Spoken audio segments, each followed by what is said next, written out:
हरि ओम नमो नारायण। ओम श्री परमात्मने नमः। भगवत गीता विश्व को नारायण ऋषि के द्वारा दिए गए सर्वश्रेष्ठ ग्रंथ है, ज्ञान है। भगवत गीता का तीसरा अध्याय कर्मयोग के नाम से ख्यात है।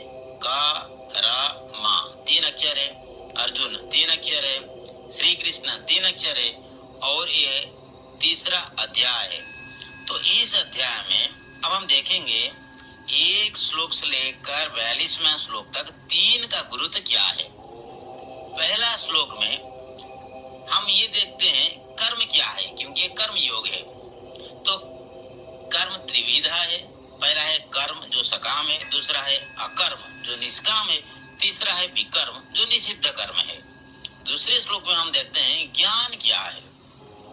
ज्ञान त्रिविधा है। पहला है विचारात्मक, दूसरा है अनुभवात्मक और तीसरा है सत्य धर्मात्मक ज्ञान। तीसरे श्लोक में हम देखते हैं कर्म फल क्या है।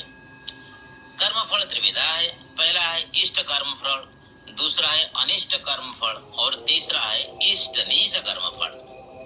चौथे श्लोक में हम देखते हैं कर्म का प्रवृत्ति क्या है। कर्म का प्रवृत्ति त्रिविधा है। पहला है ज्ञान, दूसरा है ज्ञेय और तीसरा है परिज्ञाता। पंचवां श्लोक में हम देखते हैं सर्वदा हम कैसे कर्म में लिप्त रहते हैं। तो ये तीन प्रकार के हैं। पहला है नित्य कर्म, दूसरा है नैमित्तिक कर्म और तीसरा है काम्य कर्म। अब छठा श्लोक में हम देखते हैं इंद्रिय भोग क्या है। पहला है दारैषणा, दूसरा है विद्यैषणा और तीसरा है लोकैषणा। सातवां श्लोक में हम ये देखते हैं कि इंद्रिय संयम क्या है। इंद्रिय संयम के लिए पहला है मन, दूसरा है वचन और तीसरा है कर्म जिसमें कोई अंदर नहीं रहना चाहिए। आठवां श्लोक में हम जानते हैं शास्त्रोक्त कर्म क्या है। ये त्रिविधा है। पहला है दैहिक, दूसरा है ऐन्द्रियक और तीसरा है मानसिक। नौवां श्लोक में हम देखते हैं कि जीवात्मा की तृप्ति के लिए तीन कर्म बंधन होता है। पहला है कृत, दूसरा है कारित और तीसरा है अनुमोदित। 10वां और 11वां श्लोक में हम कर्तव्य के लिए तपस्या कितने गुरुत्वपूर्ण है वो जानते हैं। और तपस्या तीन प्रकार के होते हैं। पहला है कायिक, दूसरा है वाचिक और तीसरा है मानसिक। 12वां श्लोक में हम ये जानते हैं दान क्या है। पहला है कालापेक्ष दान, दूसरा है क्रियापेक्ष दान और तीसरा है गुणापेक्ष। 13वां श्लोक में हम जानते हैं प्राणी कितने प्रकार होते हैं, मतलब प्राणी इस संसार में कितने प्रकार में रहते हैं। तो पहला है मूढ़, दूसरा है अज्ञान और तीसरा है ज्ञानी। 14वां और 15वां श्लोक में हम जानते हैं वेद ज्ञान क्या है। वेद ज्ञान पहला है धर्म ज्ञान जो गुह्य है, दूसरा है आत्मज्ञान जो गुह्यतर है और तीसरा है परमार्थिक ज्ञान जो गुह्यतम है। 16वां श्लोक में हम ये जानते हैं कि मनुष्य का पतन क्यों होता है। पतन का तीन कारण होता है। पहला है असूया भाव, दूसरा है अमर्ष भाव और तीसरा है आलस्य भाव। 17वां श्लोक में हम जानते हैं आत्मरमण क्या है। आत्मरमण कीर्तन से मिलता है जो तीन प्रकार के हैं। पहला है नाम कीर्तन, दूसरा है गुण कीर्तन और तीसरा है लीला कीर्तन। 18वां श्लोक में हम जानते हैं धन का गति क्या है। पहला है दान, दूसरा है भोग और तीसरा है विनाश। 19वां श्लोक में हम जानते हैं कृपा कैसे त्रिविधा होते हैं। पहला है हस्त कृपा, दूसरा है नेत्र कृपा और तीसरा है चरण कृपा। 20वां श्लोक में हम जानते हैं कि विवेक किस तरह की उपाधि से जीता है।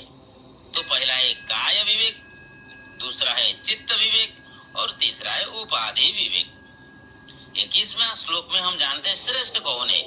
श्रेष्ठ वो है जो वीर है। तो वीर कौन है?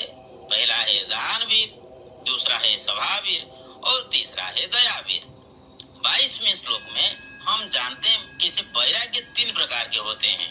पहला है मृदु वैराग्य, दूसरा है मध्यम वैराग्य और तीसरा है तीव्र वैराग्य। 23वां और 24वां श्लोक में हम आत्मा का त्रिशक्ति जानते हैं। पहला है इच्छा शक्ति, दूसरा है ज्ञान शक्ति और तीसरा है क्रिया शक्ति। 25वां और 26वां श्लोक में हम जानते हैं मन की 3 अवस्था। पहला है सचेतन, दूसरा है अचेतन और तीसरा है अवचेतन। 27वां श्लोक में हम जानते हैं कि हम कैसे ज्ञान शून्य होकर अंध हो जाते हैं। तो अंध 3 प्रकार के होते हैं। पहला है जन्मांध, दूसरा है मोहांध और तीसरा है कामांध। 28वां श्लोक में हम जानते हैं वेदाध्यायी ज्ञानी कैसे 3 कांड अध्ययन करके अनासक्त होते हैं। पहला है कर्म कांड, दूसरा है उपासना कांड और तीसरा है ज्ञान कांड। 29वां श्लोक में हम जानते हैं दान 3 प्रकार से कैसे नष्ट होता है। पहला है अश्रद्धा दान, दूसरा है अपात्र दान और तीसरा है अनुशोचित दान।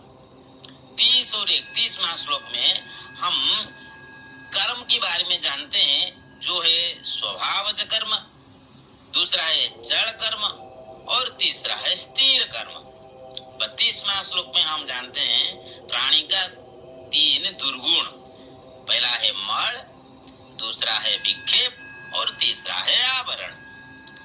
33 और 34वां श्लोक में हम जानते हैं धन का त्रिगति क्या होता है। पहला है निशा, दूसरा है निशी और तीसरा है नाश। 35वां श्लोक में हम जानते हैं स्वधर्म की भेदन कैसे किया जाए। स्वधर्म मानव का है ओंकार भेदन, अकार भेदन, उकार भेदन और मकार भेदन। 36 और 37वां श्लोक में हम जानते हैं गुण कैसे त्रिविधा होते हैं, सत्वगुण, रजगुण और तमगुण। 38 और 39वां श्लोक में हम जानते हैं ज्ञान कैसे 3 कारणों से बाधा प्राप्त होते हैं। पहला है चंद्र बिंदु, दूसरा है सूर्य बिंदु और तीसरा है अग्नि बिंदु। 40 और 41वां श्लोक में इंद्रिय दमन हेतु त्रिवर्ग नियंत्रण के बारे में बताया गया है। पहला है धर्म, दूसरा है अर्थ और तीसरा है काम।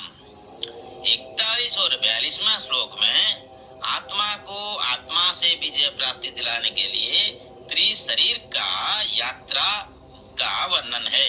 पहला है स्थूल शरीर, दूसरा है सूक्ष्म शरीर और तीसरा है कारण शरीर।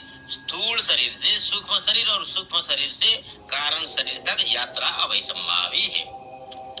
दिव्यात्मन भगवत गीता का 3रा अध्याय कर्मयोग बहुत ही महत्वपूर्ण अध्याय है।